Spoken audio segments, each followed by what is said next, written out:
Hi, I'm Stephanie Jaworski of joybaking.com. Today we're going to make raspberry oatmeal squares, or you could call them raspberry oatmeal bars. And this is what they look like. So what you have is 2 layers of a buttery sweet oatmeal base sandwiched together with this tangy raspberry jam. Now when you first make them, the crust is going to be quite crisp. But if you cover and store them overnight, the bars are going to get really wonderfully soft and chewy. I like them both ways. So the first thing that you will need to do is to preheat your oven to 350 degrees Fahrenheit, which is 180 degrees Celsius. And then you're going to need a 9-inch square pan, that's 23 centimeters. And now you could just spray the inside of your pan with one of those nonstick cooking sprays. I'm going to butter mine. So what I do when I butter is just melt a little bit of butter, and then with a pastry brush, I'm going to brush the bottom and sides because we don't want it sticking. Okay, once you do that, I like to take a square of parchment paper just to make sure that the crust doesn't stick to the bottom of the pan. So I put it in, and then I get a little bit of butter on it or spray on it, and then I just flip it over. So that way the crust doesn't stick to our parchment paper. So there we have it. So for the batter, if you have a stand mixer like I have here, use your paddle attachment. You could use a hand mixer, or really we're just mixing everything together, so you could just have a large bowl with a wooden spoon. The first thing that you will need is a half a cup, 113 grams of butter. Have your butter at room temperature.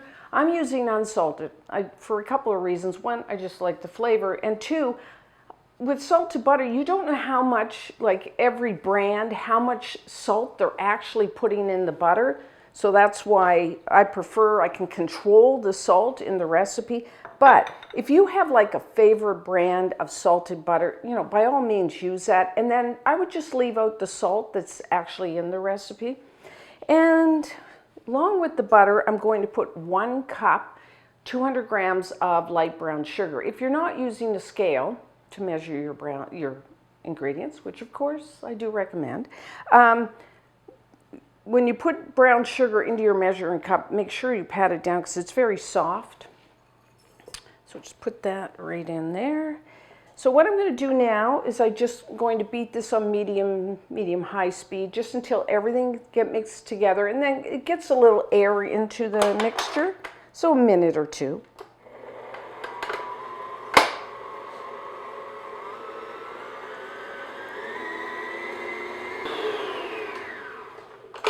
Okay, whenever you're making any type of batter, periodically stop and scrape down the sides and the bottom of your bowl just so you make sure everything gets mixed together.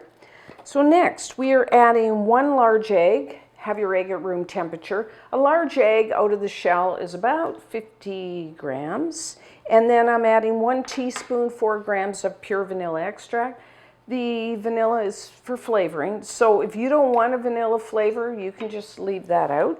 So now I'm just going to beat that in.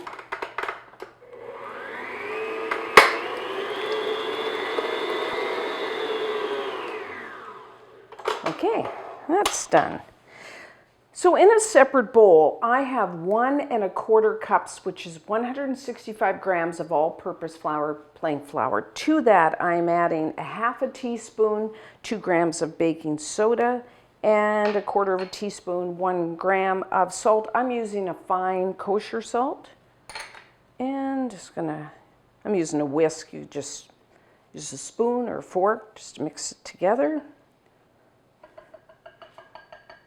And we're just going to put that in there, along with 1 3/4 cups, which is 155 grams. Now I'm using the old-fashioned rolled oats, and there's 2 types. There's the old-fashioned and the quick cooking. The difference is the thickness of the oats. Old-fashioned is thicker than the quick cooking. Kind of makes sense.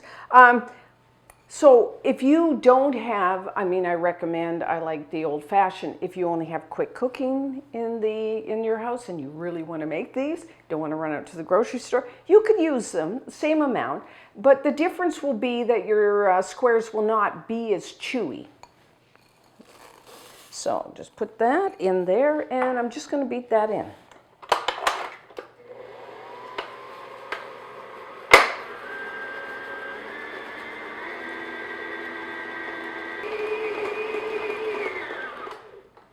Okay, we are done. Not too hard. This is very similar to, like, if you've ever made oatmeal cookies, same kind of batter. Now we are going to use this batter for both the bottom and the top layer. So we're not going to use all of it to spread on the bottom. We are going to use 2/3. Now you can eyeball that, but as I always recommend, scales, very accurate. So if you have a scale, you will need to take 450 grams of. I think this is so much easier than eyeballing 2/3. But then maybe it's just me.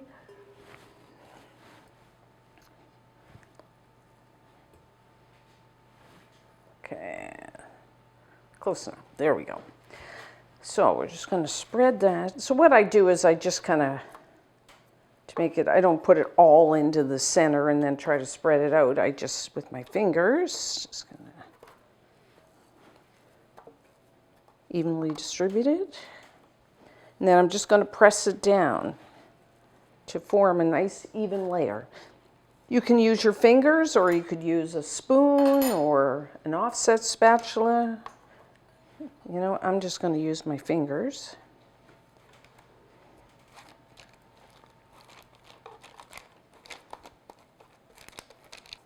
Okay, so now I'm just using the back of the spoon to kind of even it out.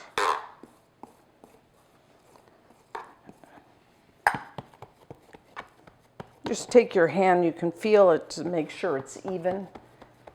Always seems to be thicker in the center. So, once you've done that, then you will need 1 cup, which is 280 grams of raspberry jam. Now, you can use store-bought, but I think it's a really good recipe. For homemade raspberry jam, you can go to the joyabaking.com website or a YouTube channel. There's a video for that. And it's really quick and easy to make. And what I like about it is you use frozen, unsweetened raspberries. So it's not like, oh, you can only make it when raspberries are in season. No, because you just go to the grocery store and buy the frozen, you can make it year round. So either way, and we're just going to spread this out on top. And, you know, you can use, my raspberry jam has the seeds. You know, you can buy seedless raspberry jam. And I know the question's coming, can you use another type of jam? Yes, sure. I do like a jam that's kind of like a little bit of tanginess to it because, you know, the oatmeal base, as you saw, we did add a fair amount of sugar, so it is quite sweet. So I like to offset that with like a tangy jam or preserve. You could use preserves. I prefer the jam, but either way. But, you know, experiment. Because not everybody likes raspberries.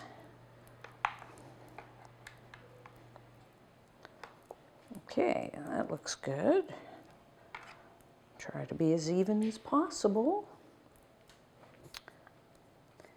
And lastly, so we have, you know, that leftover oatmeal batter. I'm going to add a little more, 1/4 cup, 25 grams of old-fashioned rolled oats to that to make it more oaty. No, is that a word? I don't know. More oats in it. So you can just kind of, with your fingers, mix it together. But since I have my mixer here, I'm just going to use my stand mixer to mix it together. Okay. And then all we're going to do, once I clean this off, don't want to waste any.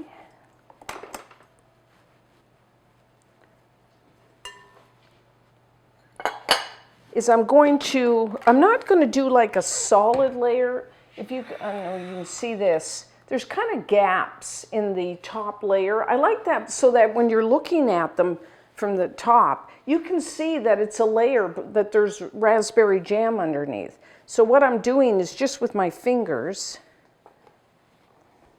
I'm just going to put clumps, space them on the top. They'll kind of spread out as it bakes. Okay, that looks good. Wipe my hands off. So now, to bake them, everyone's oven is a little different. I'm going to say 25 to say 30 minutes. Really what you're looking for, you know, the top layer is going to spread out and it's going to be a golden brown. So the longer you bake them, the more crisp that crust will be. But I find 25 to 30 minutes. I do like to rotate my baking pan front to back about halfway through baking because your oven tends to have hot spots. So 25 to 30.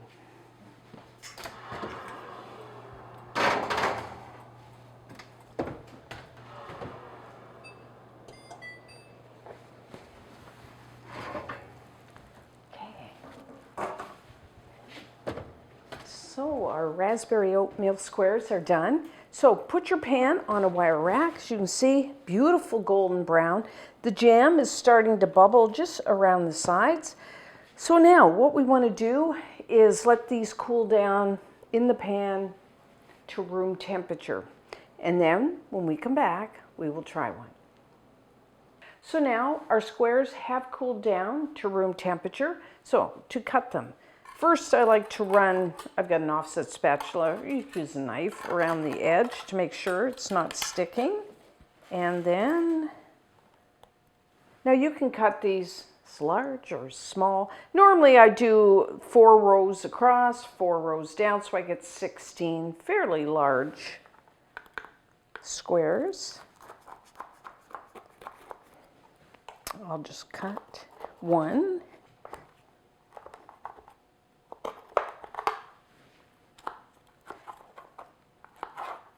Carrie's right here, waiting. She's not going to get any, but she tries hard. Okay. Oh, there we go. Oh, doesn't that look wonderful? I like how we, as you saw, we just crumbled the top batter so that you can see the jam. Everybody can know it's raspberry jam. Or, like I said, whatever type of jam you want to use. Some people don't like raspberry. It's my favorite though. So let's try some.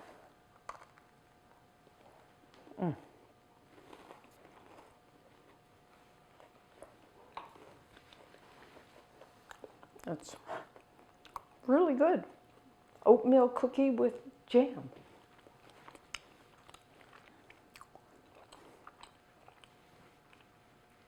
Like I said, they are chewy. So when they're freshly baked, that top layer is really nice and crisp. And then you got the jam. And then the bottom layer is right now is even soft and chewy. If you store them overnight, that top layer is going to soften and the whole thing is soft and chewy. And then also if you leave them a day, all the flavors kind of mingle and soften, and I don't know which way I like them better. I like them now. I like them. And you can store them, you know, in a covered container. You could store them at room temperature, or I like to store them in the fridge. They last a little longer if you store them in the fridge. Plus, I do like them cold, I admit it. And you can also put them in the freezer for at least a month or two. So that's an option too. So like I said, you can use whatever jam you want, but try to use something that has a little bit of tanginess to it to offset the sweetness of the oatmeal. and you must try them. And until next time, I'm Stephanie Jaworski, joybaking.com.